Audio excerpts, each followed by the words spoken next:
Hey losers, welcome to another entry in my 50 favorite horror novels series. Today we're talking Rosemary's Baby by Ira Levin, a classic of the genre, a classic satanic panic story. I don't know why, but I've been like super, I've been thinking a lot about the satanic panic lately, and it's just these things in my life that I enjoy, and there's just these weird synchronicities happening about it. It's like a podcast I listen to will talk about a story about satanic panic, and then I'm thinking about a book that I want to read for next month, and then think about, oh, how the satanic panic had something to do with that, and then I'm thinking about what book I'm going to read next for my 50 favorites, and I think about Rosemary's Baby, and then I get into it and I'm like, oh yeah, this is kind of a satanic panic book. It's just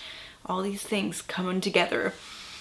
And maybe it's probably just like a subconscious thing, right? Where I'm thinking about it because of this, and then subconsciously I know these things are about that also, but I don't know. I also got a book recently as a gift that has to do with the satanic panic in the 90s, and it's just been on my mind lately.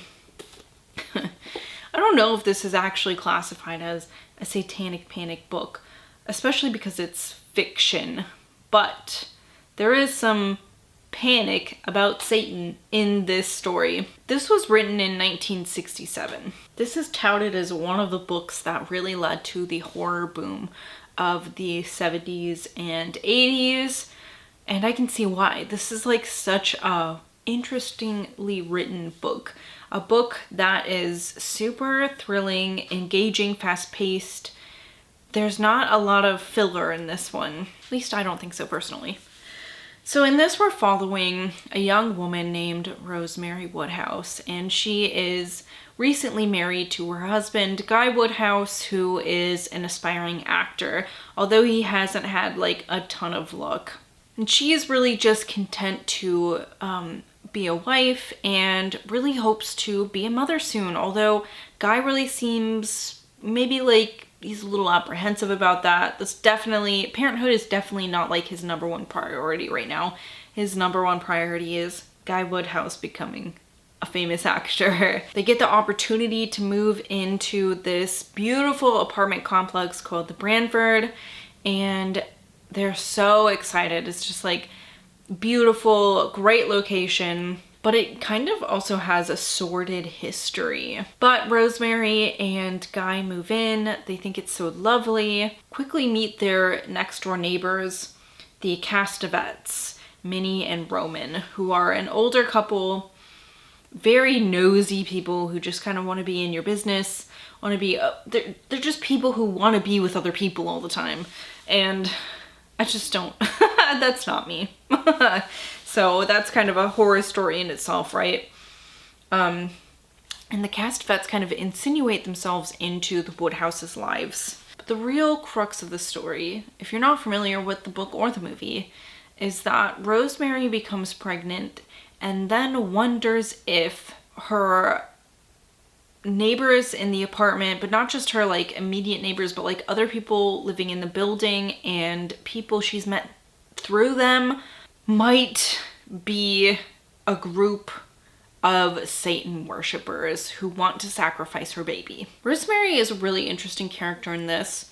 She is almost infantilized, even though she is a woman living outside of her family, living far away from her family, actually. A woman who knows what she wants in life. She's still just very naive. And I think some of this might be just like of the time it was written, but her priority is really kind of babying her husband.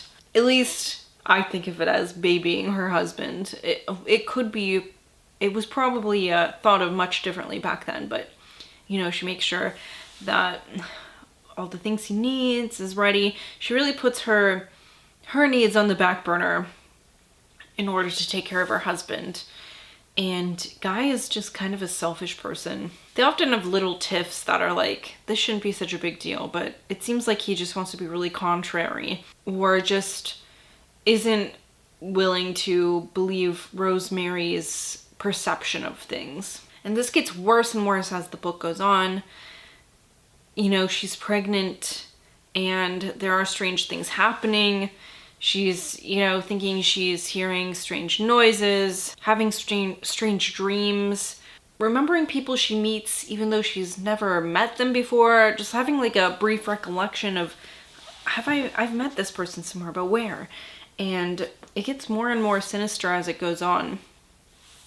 Especially when she is about to give birth to her baby. I think another thing that this book does really well is the way it's written. I know I've talked about this before in this way, but some books, it's like they want to tell you what is happening instead of showing you what is happening. And this book is really good at showing you. You know, a lot of the impressions you get from characters, the way that you come to see them isn't necessarily from a description, but it's like the way that they act and the things that they say. And, you know, this is true to life. You know, when you meet somebody, you don't get a description of them. You form an opinion based on their actions and their words and how they treat other people and etc., etc. And I feel like that is the way this is written as well.